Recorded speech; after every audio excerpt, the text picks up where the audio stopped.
Would you like to start the introductions, Brian? Yeah, so I'm going to introduce Johan. Johan Norberg is a senior fellow at the Cato Institute and a writer who's focused primarily on globalization, entrepreneurship, and individual liberty. Johan's joining us now. Thank you so much for joining our stream and for being part of this Digital Friedman conference. Johan, if you could just unmute your microphone, we're going to throw across to you. Thank you, guys. That was an incredible 15 hours. Good evening, good morning, ladies and gentlemen, wherever you are. I'm in Sweden, and we have one of the few days or hours of sunlight of the year. So I'm taking the opportunity to stay outdoors. Plus, there's lots of kids and cats in the house, so I'd better stay in here. So the topic now is the world in 2100. But how do you talk about the future like that? How can you imagine a future like that? Well, it's been attributed to Churchill, the saying that the further back you can see, the further ahead you can see. So we always have to start with history. We always have to start to try to understand how far we've come and where we are now. And what we've learned so far is that despite problems, obstacles, oppression, world wars, humanity has had a pretty good run over the last 200 years. At least if you look at all the indicators of human well-being that you can think of. Over these 200 years, extreme poverty around the world has been reduced from around 90% of mankind to 9% of mankind. Life expectancy has been increased from 30 years to around 74 years today. My own personal favorite when it comes to stories to explain how far we've come, thanks to science, technology, and open markets, is two different stories that I read in the same magazine once. Two health stories, one about Wolfgang Amadeus Mozart and one about a 10-year-old named George. The one about Mozart had the interviews with a couple of researchers who said that they've finally come up with a solution to the problem. How did he die? Apparently not assassination, not any kind of mysterious incident. He probably died from a sore throat. That's how you died, even if you were the greatest composer 200 years ago. He probably went to the doctor and he said, yeah, you've got a sore throat, so you might just die, because we have no way of dealing with microbes. We don't even know what microbes is in this day and age. The other story was about George, 10-year-old, and now we're back in our own time. And George apparently had a brain tumor, but nowadays doctors can do something about that. So they started to operate on him, and it was a difficult process, and actually his heart stopped beating during surgery. But they managed to revive him and get the tumor out. And as I read the article, apparently George was back to his old, good, happy self. And that's amazing in itself, obviously, that we can now do things like that. But it gets even more astonishing when you consider the fact that George is not a human being, but a goldfish. So in our day and age, the goldfishes, the cats, the dogs, our pets get better medical treatment than the greatest composers, the emperors, the kings and queens got 200 years ago. And this all happened thanks to scientific, technological advances in open societies with open markets. And this tide has been so strong that it carried even the less free countries with it. Haiti is one of the few countries that has not grown richer since 19. And yet, infant mortality has declined by 3/4 since then, and life expectancy by more than 20 years. So the technologies, the knowledge that is being developed in richer and freer countries, there's a natural redistribution in that process where it all comes down in price, where the knowledge is more easily accessible, and everybody can benefit from that. And my forecast for the future is that this will go on in open societies with open markets indefinitely. By 2100, we will have abolished poverty in the traditional material sense, and therefore intellectuals and institutions will redefine poverty to ever higher income levels, to prove to us that poverty is still around. By 2100, we will have solved most of the health problems we have today, unfortunately a little bit late for some of us. By 2100, we will have solved most environmental problems, and we will have almost unlimited energy thanks to super cheap solar power, new forms of nuclear, and thanks to new genetic engineering. And we will have found new exciting ways to live, to socialize, entertain, and protect ourselves that we cannot dream of today. Some are already disappointed with a future that we do not have because we do not have flying cars. Well, by 2100, we will have lots of flying cars. But we will realize that it's not that interesting with flying cars, because after all, what is flying cars compared to indoor plumbing or vaccines against measles and coronaviruses? That's the thing that really changes the ability to improve human life. Why have we been able to solve this by then? Well, in his book, The Beginning of Infinity, physicist David Deutsch writes, if something is permitted by the laws of physics, then the only thing that can prevent it from being technologically possible is not knowing how. In other words, everything is a knowledge problem. And the great thing is, we have built a machine to solve knowledge problems. That machine is humanity, connected through digital communication with openness to exchange, to cooperation and trial and error, so that more people than ever, who have longer education than ever before and greater freedoms to make use of it than ever before, can solve most of the problems that we're facing. Optimism, at least rational optimism, is not about thinking that things will automatically improve, that there will be no problems in the future. That's a given.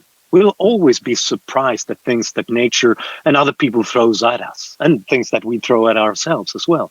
Rational optimism is based on the idea that the human mind is a great tool to reconsider, to understand and reconsider how to improve these things. People talk about limits to growth because they're still Malthusians, basically. They think we have a fixed quantity of food and resources, and we are now consuming them. And then it'll be gone pretty soon. But it's not about more food. It's not that we're making more and bigger dishes all the time. It's not really about adding more ingredients to every dish. It's about combining old ingredients in new ways, which makes the dishes more tasty, hopefully healthier, hopefully more interesting. And therefore, there are no limits to innovations and no limits to progress, because those opportunities do not simply add up. They multiply. More people with more ideas can combine in ever more different ways. For those who think that there is a limit, Paul Romer, the Nobel laureate in economics, has a great example. He asks us to the ideal chemical refiner. It would, and in his thought example, it would convert something abundant, a renewable resource, into a product that humans value. It would be smaller than a car, and it would be mobile so that it could search out its own inputs, capable of maintaining the temperature necessary for its reactions within very narrow bounds, and it would be able to automatically heal most system failures. And it would be even better if it could build replicas of itself for use after it wears out. And it would do all of this with little human supervision. And all we would have to do is to get it to stay still periodically so that we could just hook it up to some pipes and drain off the final product. Of course, this would be one of the most valuable innovations imaginable. But Paul Romer then goes on to enlighten us that this refinery already exists. And it is the milk cow. The milk cow that's actually grazing the fields out there, searching out its own input, and then walking up to the pipe so that we can drain off the milk that we want in our coffee every morning. And Paul Romer's conclusion is obvious. If nature can produce this structured collection of hydrogen, carbon, and miscellaneous other atoms by meandering along one particular evolutionary path of trial and error and some human assistance, there must be an unimaginable large number of valuable structures and recipes for combining atoms that we have yet to discover. In other words, we have only just begun, and more people than ever are searching for these different combinations and innovations all the time.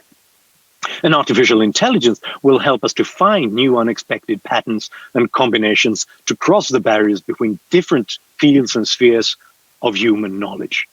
It's an amazing time to be alive. However, let's not get carried away. It's not automatic. It will not happen by itself. It's all dependent on particular institutions, specifically freedom. As Friedrich Hayek put it, humiliating to human pride as it may be, we must recognize that the advance and even the preservation of civilizations are dependent upon a maximum of opportunity for surprises and accidents to happen. And the value of freedom rests on the opportunities it provides for unforeseeable and unpredictable actions. Therefore, we will rarely know what we lose through a particular restriction on freedom.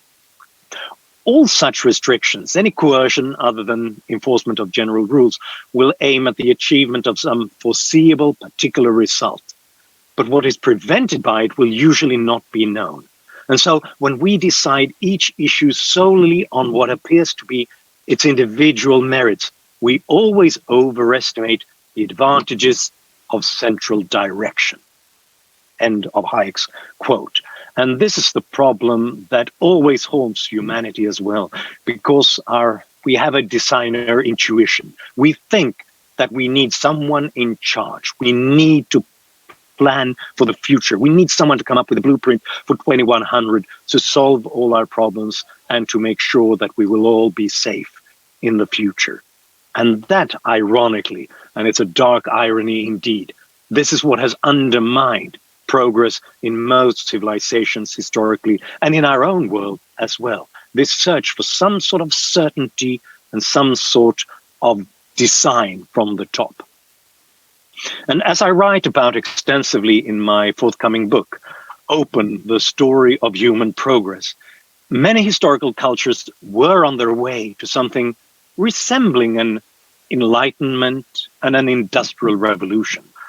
The Arab world 1,000 years ago, Song China thereafter, but in their internal struggle between traditionalists and innovators, authoritarians and libertarians, openness lost out, especially in times of crisis, in times of foreign invasions, economic depressions, and pandemics like the Black Plague, the Black Death.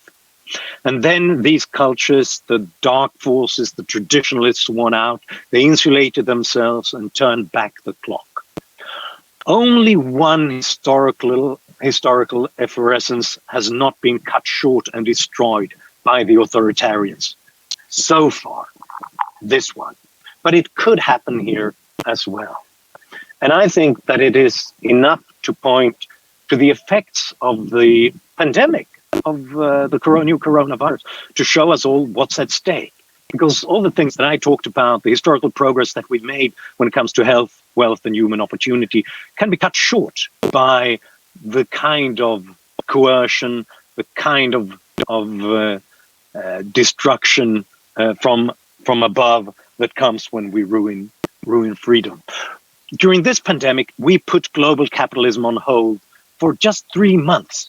And the result is already a global economic depression, hunger, and poverty.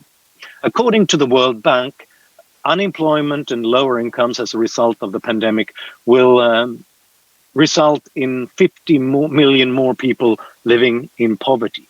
If the depression is more severe, if the average incomes decline by a tenth, we will see 250 million more people in extreme poverty by the end of the year. A team from Johns Hopkins University estimates that 1.2 million children will die in the next 6 months as a result of poverty and hunger caused by the restrictions from the pandemic and the shutdown of global capitalism and of international trade. This could happen because of all sorts of distancing in times of pandemics, but it can also be the result of a change in the climate of ideas.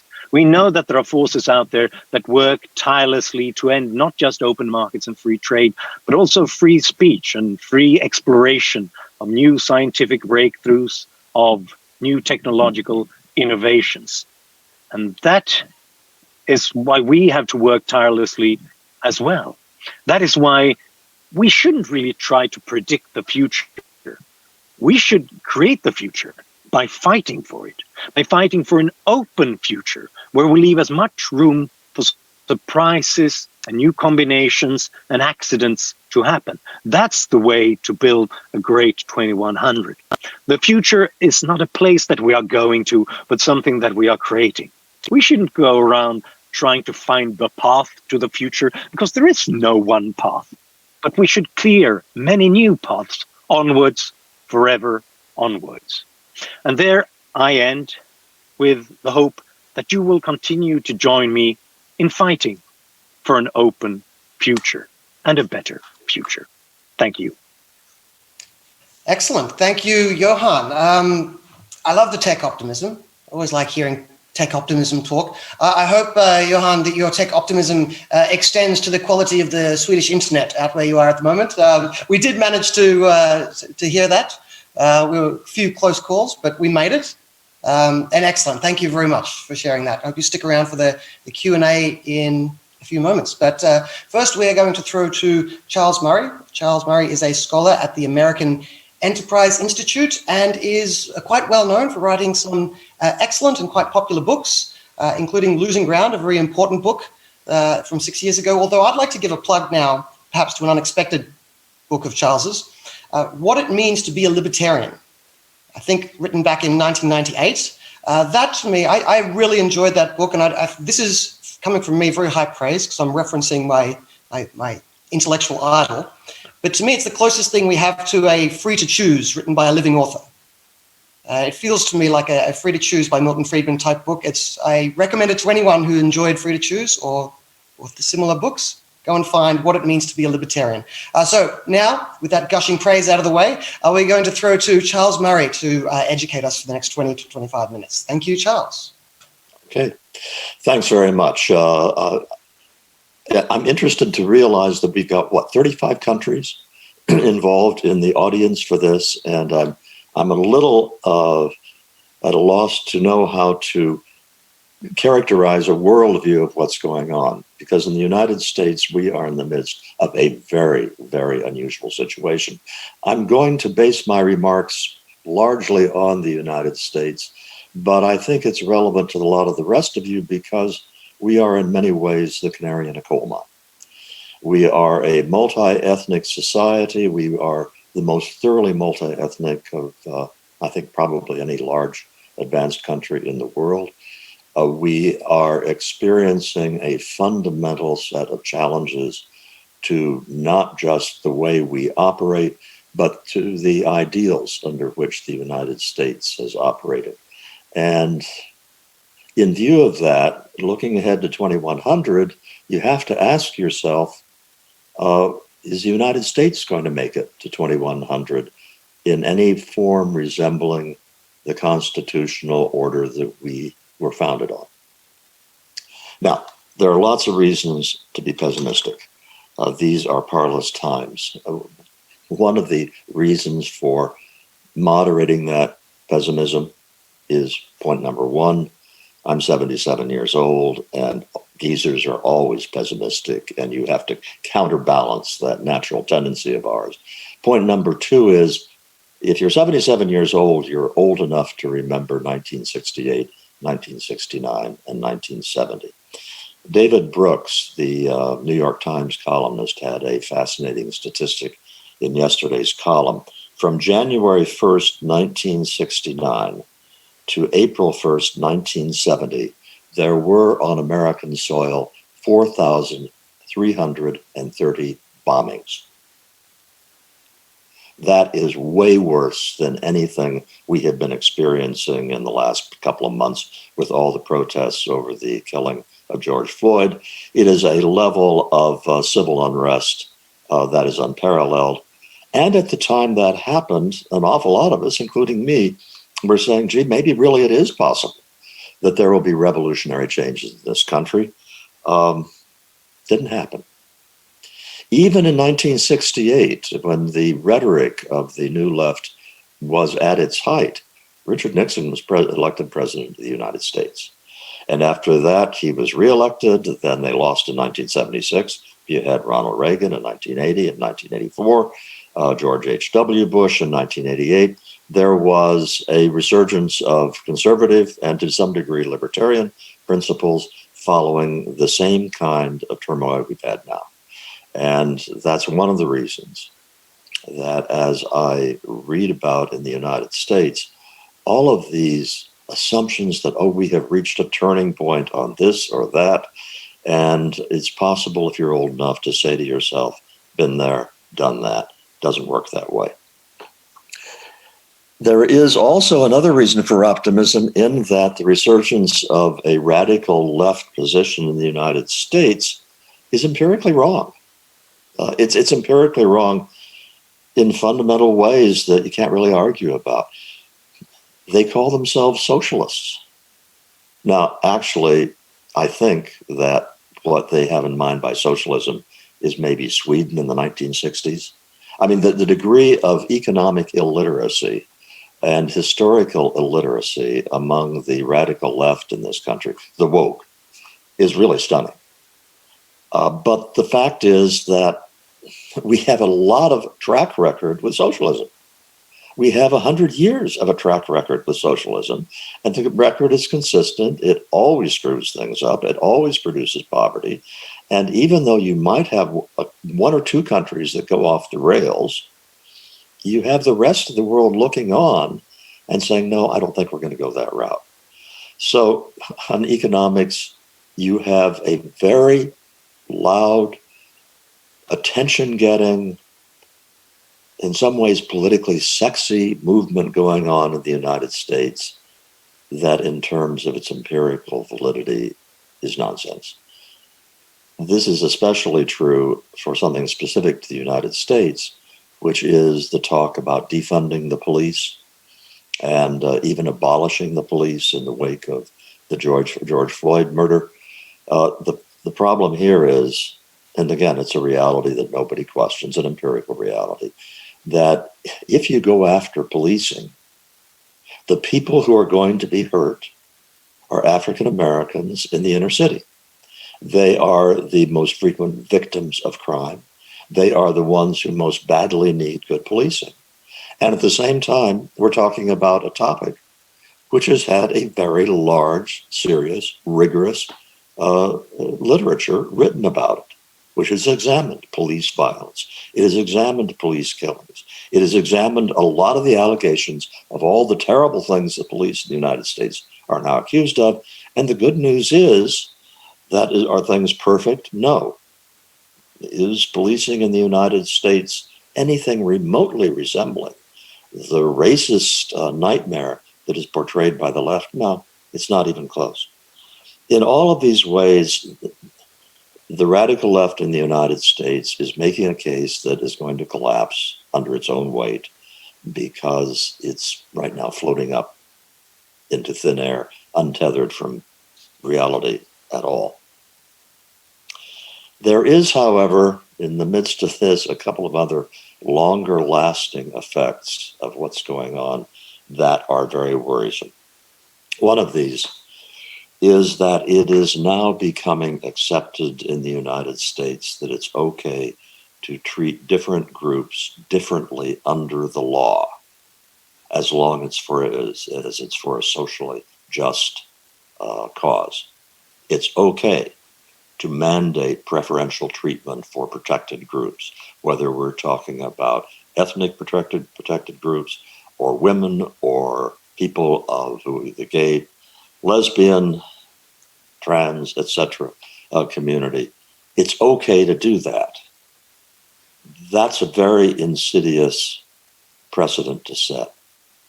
My colleague at the American Enterprise Institute, Jonah Goldberg, likes to use an analogy about the United States as the first country to be established on the principle that everybody should be treated equally under the law.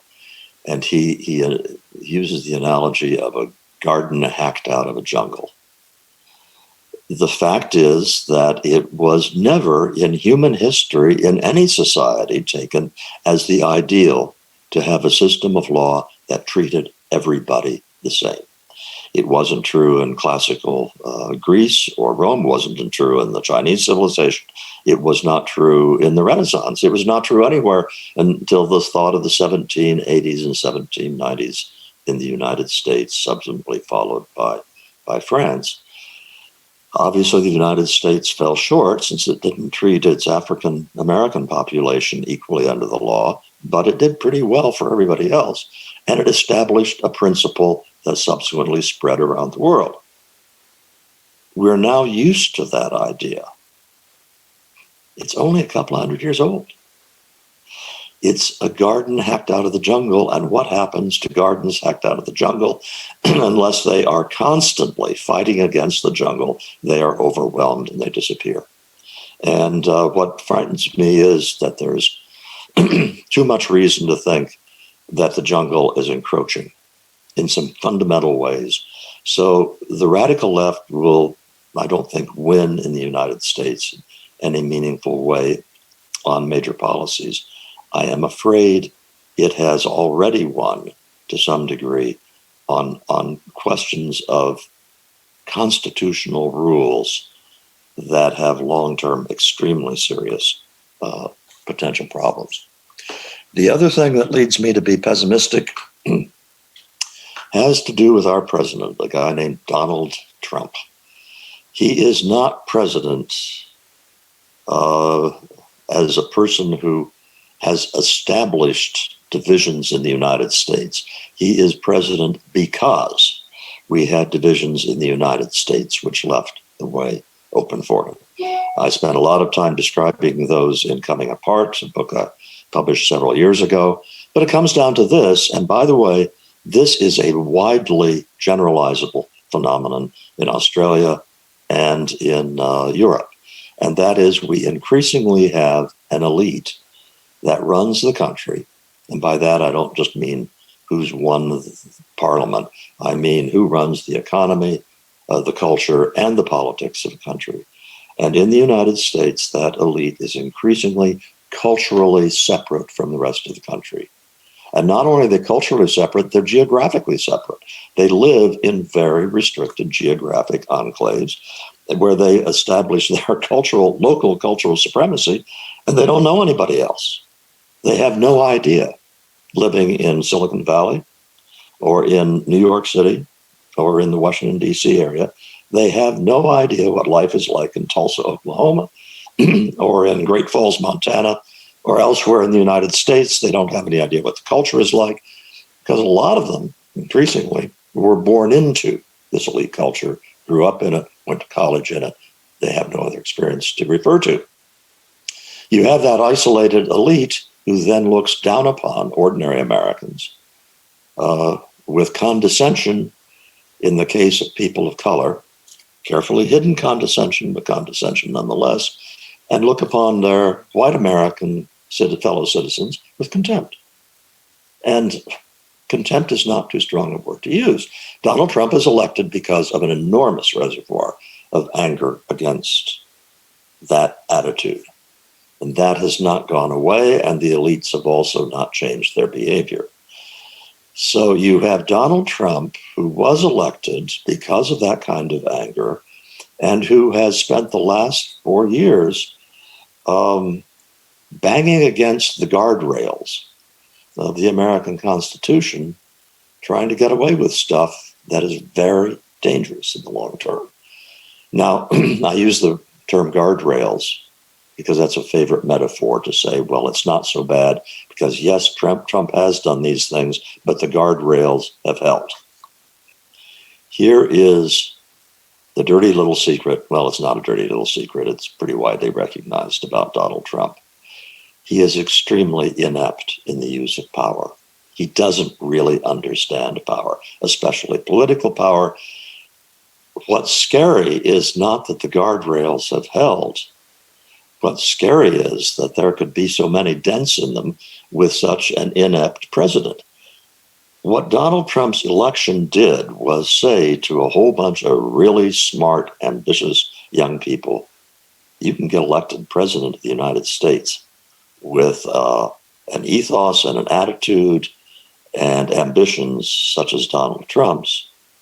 And these much more capable people, if they come to office, either in the presidency or elsewhere, we got a problem. Because excuse me, because at this point, on both the left and the right, you have way too large segments of the population that are ready to cast off a lot of the fundamental aspects of the Constitution, which makes the United States, or at least once made the United States, the closest thing to a classical liberal society that the world has ever seen. That is kind of scary to me. Now, let me conclude, though, with some ways I'd like to reinforce what Johan said. Because if we're talking about the next 20 years, I'm not optimistic. I think it's going to take a long time to recover from the problems that we are enduring in this country right now. And I am not looking forward to the next 20 years. Actually, one of the advantages of being 77 years old is that very possibly you don't have to worry about it that long. But if you're looking ahead, as Johan wanted to 2100, and if not 2100, then 2200, I think a couple of things can make us quite optimistic. And one of these is just simply technological change of the kind that Johan described, and all the ways in which a great many of the technological advances that are occurring undermine the centralized authority of the state.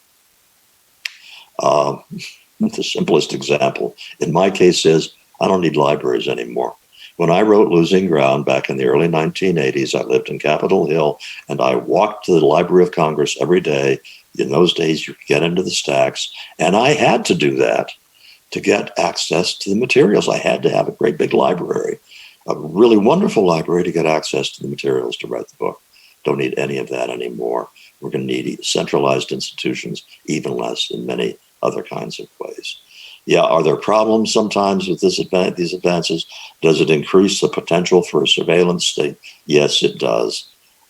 In this regard, I will bet on the private sector hackers over the government hackers, and that I think that the competition is such that probably the government, which tends to be inept in so many ways, is going to be more inept than the people who are trying to prevent the government from installing a surveillance state. Overall, the changes in technology are going to be great.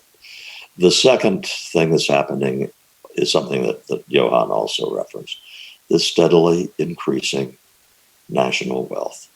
You know, maybe we aren't growing at rates of 3 or 4 or 5% every year as we would like to do.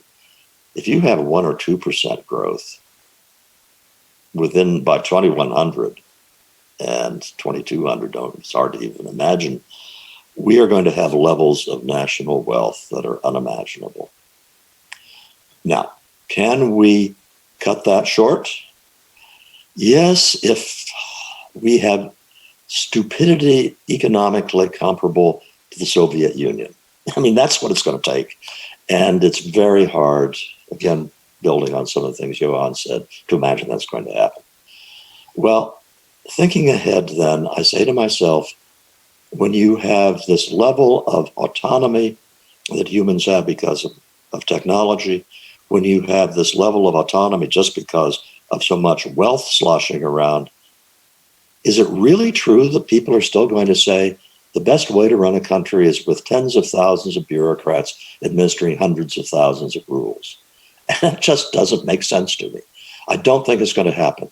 I think, and I'll conclude with this, it may be that we will have de facto semi-libertarian states rather than de jure, which is to say the state may still have all sorts of laws and regulations and try to do certain things. I think that to a very great extent, we will be able to undermine those both openly and covertly and still live our lives pretty much the way that we see fit. So, short term, pessimistic. Long term, I'm with Johan. All right. Well, I like the long-term optimism, and I find it a little amusing that the short-term, if we look at the short-term, Charles, you still had an optimistic take on it. I believe your optimistic take was that the Western world is going to crap, but at least you're going to be dead soon and not have to see it, which I love. That's one way of being optimistic about how things are unfolding. Is that glass half full? Or yeah, is it a silver lining. Now, maybe I'm alone in this, but I quite like the idea of putting these two speakers together, because when I listen to them, normally separately, when I listen to them, I hear two great narratives, two convincing narratives, come to very different, and when I finish listening, I come to very different conclusions. I have a very different feel about the future. And yet, when I listen to them both, they both seem right to me. I can't spot the... I found myself nodding all the way through, going, I fully agree with Johan, and then going, I fully agree with Charles here, so I'm in the same boat. So I'm going to ask you both the same question, but put a slightly different slant on it, given the slightly different slants on this issue. If we had to try and narrow it down to just one or two key institutions, what are the institutions that could best, for Charles, could best save us from the coming apart story we might see over the next 100 years? And for Johan, what are these best institutions that can best help to promote the continued progress we hope to see? So it's the same question, just framed different ways given your talks. Okay, I'll go first, since I was mentioned first. Here, I'm afraid that you've tapped into my pessimism again. And here's a little history, and that is the United States Constitution. The United States Constitution had enumerated powers as one of its centerpieces. The section of the Constitution which specifies here is what the federal government is permitted to do, and unless we say it's permitted to do it, it's not. That held with remarkable fidelity until about 1937. So from 1789 to 1937, it really was this bulwark against the expansion of government that it was intended to be. And then, I won't go into detail, but we had a series of a half a dozen Supreme Court decisions, which in effect said the enumerated powers don't mean what we thought they meant, and that government may legislate on behalf of the general welfare. So that happened in the late 30s, early 40s. It took about 20 years for people to realize exactly how much latitude that gave them, but that came in 1964 with Lyndon Johnson, who just radically expanded the role of government, and we were off to the races for the simplest of reasons that all classical liberals understand, that when you have a market in government goodies, there will be competition for those government goodies. And the price of those goodies will go up, and the huge lobbying industries and the pressure groups and the rest of it, which just metastasized after the 1960s, was entirely predictable. So here's where you talk about institutions. The experience of the United States was that you can have a limited government for well over a century, but maintaining it is really a dicey proposition, and it does not take very many leaks in the dike for that important institutional safeguard to go away. And so what makes me nervous about the United States, I'll let Johan be the optimistic one on this, but what makes me nervous about the United States is we still have, among many segments of the population, kind of a theoretical love for what the United States used to stand for in terms of limited government. We no longer have a constitutional protections for those. So I think that the point you make about being able to maintain a minicus sort of government for an extended period, but not, it eventually seems to fall in on itself, is a great one. I'm not sure if you guys were around here earlier listening to David Friedman and Brian Kaplan when they gave their talks on market anarchy. But to link back to that, the point you made there about the small government lasting for 100 years and growing is exactly the same point I make when I claim that minarchism is a nice idea, but it's naive and not realistic. That's why we should be anarchists. But anyway, so going back to the question, Johan, the institutions that would be most crucial in keeping us on track to a better future, which are these institutions that are do or die and we must keep? Yeah, it's the question. Let me first of all just say that I do empathize and sympathize with your problem of nodding along to the last speaker here. And I would say if you find a contradiction between me and Charles, I would go with Charles rather than with me because of all the insights and all the knowledge that he has and has taught me with as well. Some of his books are among my favorites and that I've learned so much about. I would actually just, as a brief parenthesis, mention a third book that hasn't been mentioned, In Pursuit of Happiness and Good Government, which is actually one of my favorite books and comes to understanding both politics, but also human beings and what makes us tick. But I do think that there's a way to reconcile our different perspectives. And that is to find out what we're focusing on. I think that one reason why Charles sounds more pessimistic than I am is that he spends so much time thinking about politics. And when I focus on politics and politicians, I get terribly depressed as well and think that we won't last until 2100. But I do spend more time looking at the progress of science, of technology, of new business model, and how they, as Charles also pointed out, often circumnavigate and find new paths to basically make it possible for us to ignore what is being done wrong in politics. And that makes me very hopeful. I think that what goes on now in American politics is obviously very, very disturbing, but I would also say that there's a tiny minority that supports the socialist position among Democrats and a tiny minority supporting the kind of Trumpian populist and nativist version of republicanism. They happen to be in charge right now in certain places, but if you look to the great majority of people, they don't support socialism. Attitudes to trade and migration are actually more positive now than they've been in decades. But of course, when people leave politics to the crazes, it's possible for the tail to wag the dog. And that's something that we have to deal with. But that leads me to my answer to your question about what institution is most important to make the world safe for progress. I would say if there are two, is one, checks, two, balances. Because we'll always have crazy people in politics. And there will always be the fatal conceit of trying to design the world from the top. But as long as we have checks and balances in place, that will help us to moderate their influence. And Charles just gave an example of how you can ruin that. And that's true. But I also see this moment in time as a great opportunity to make the case to both the left and the right that, look, there's a reason now to find a middle ground where we actually make it more difficult for a tiny majority in politics for a brief moment in time to completely change the system and make sure that we find a modus vivendi where we're able to live with one another and moderate the influence of radicals on both sides. So that checks and balances domestically, but also I would say globally. Making sure that we have an open world with many different experiments, not too much of centralization in different systems, could be not too much centralization in the European Union, not too much centralization within the United States, but over the whole world as well, not making sure that China does not have too much influence on smaller countries or that Russia does not go on an invasion spree again.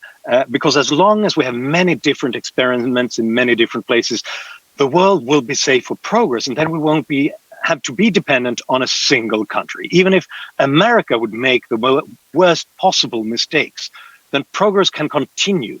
Science will continue to grow, technology will continue to be invented, we'll see economic progress in other places, and then America and other places will imitated and imported.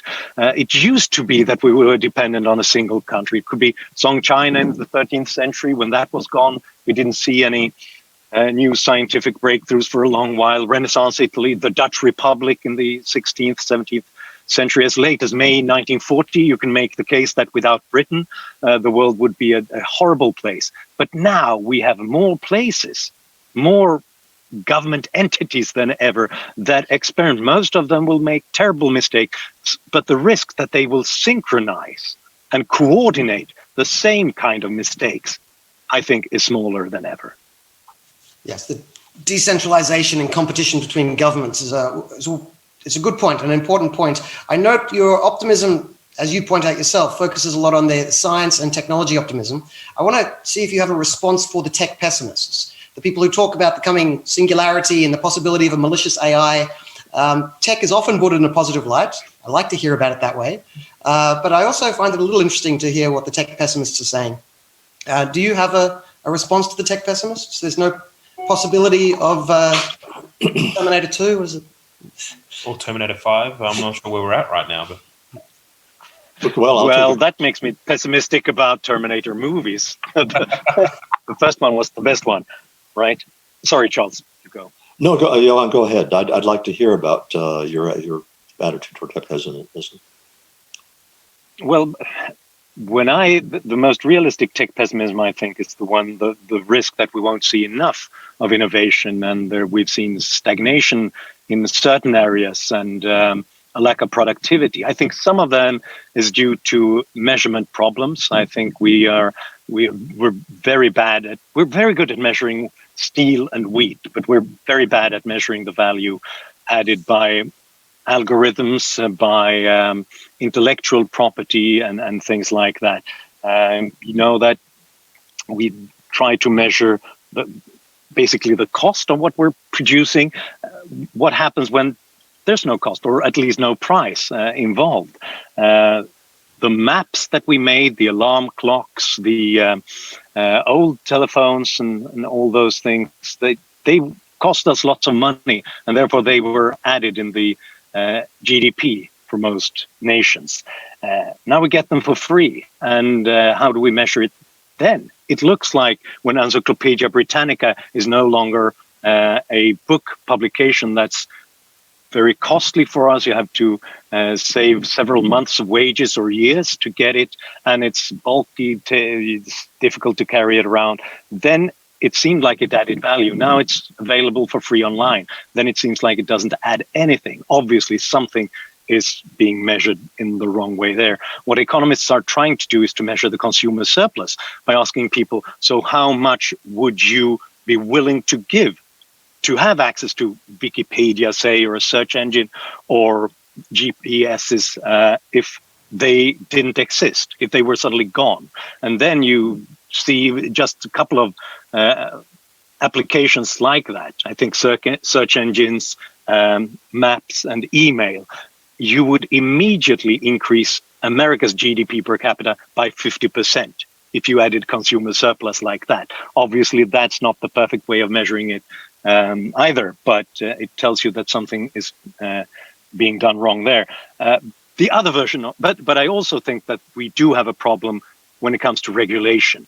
There are difficulties in advancing innovation in many areas because of not just regulation in itself, but also the delays that's involved in all the kinds of evaluations, permissions that have to be given by lots of different government entities. And ironically, this is one reason why China is surging ahead in many areas, because at least as long as the Politburo says that we want progress in this area, they say, just go ahead and skip all the kind of precautions and safety measures and just move on. And therefore, I think we would have to look seriously at what we've done to ourselves with this kind of regulatory mess.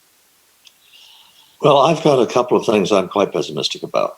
One of those is AI, but I'm not worried about the singularity.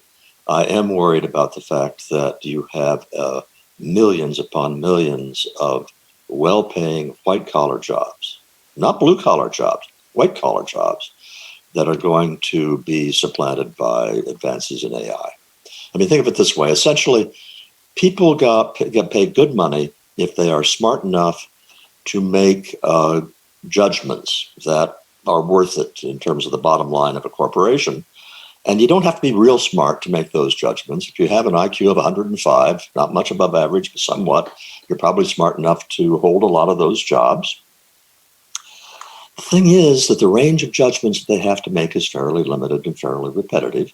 And AI is soon going to be smart enough to make those judgments just as well as the human. And those jobs will disappear. And, we're not going to displace plumbers and electricians and carpenters by technological process. We might reduce some of the jobs, but where the job market is going to get really hollowed out is the great white collar middle class. And we got to start thinking about how we deal with that. And I am on record as a libertarian, but so was Milton Friedman in a related way, for a universal basic income. And I've described why in a book I wrote. But I don't care if that's not your preferred solution. This is a problem coming down the road. And the other thing is genetics. Genetics is sort of the taboo subject in discussions of social and economic and political issues. Well, I got news for you. The progress that's been being made in genetics is phenomenal. It is nonlinear. It's going to continue. What happens when we get to the place where we can start to make changes in the human genome? It's not going to happen next week or next year. It's a pretty complicated process, but it's an extremely complicated process, but a lot of progress is being made. And I just dread the prospect of a world in which people who have a particular view about human nature and what human beings are supposed to be like, and start to try to design humans to be more like their preferred kind of human being. Because you talk about government power potentially misused. That's one of the major ways in which it can be misused. But here's another fact of life.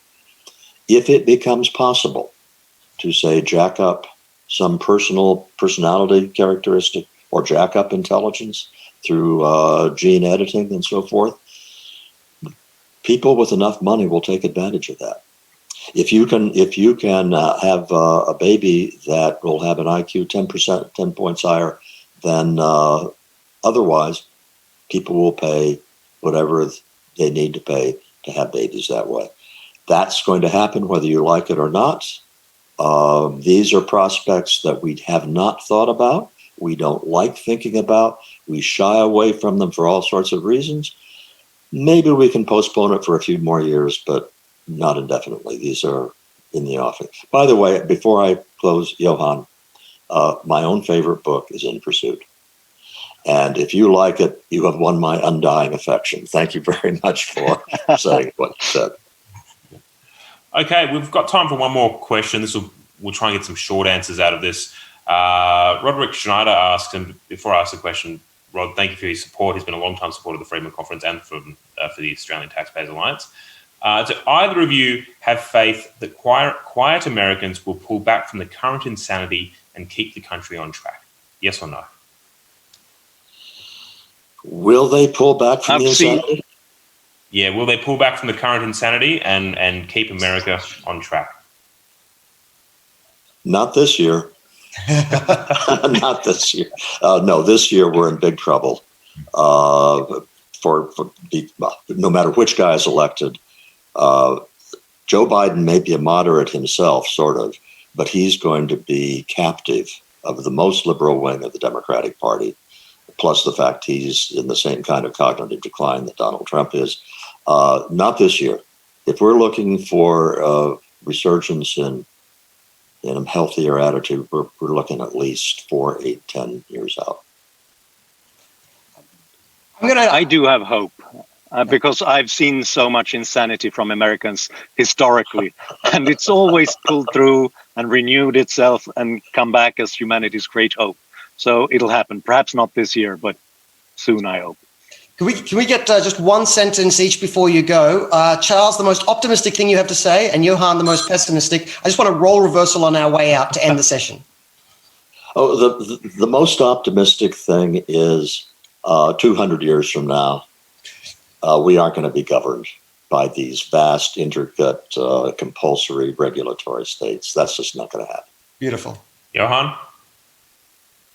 Well, I would say that the most pessimistic thing I have to say is that all the great civilizations that did the most to create, at least relative to its time, individual liberty, scientific progress, and economic wealth, they were always cut short for some reason or another, but most often because various factors changed the climate of ideas, and they lost their self-confidence, and they turned inwards, and they became authoritarian and destroyed themselves through suicide.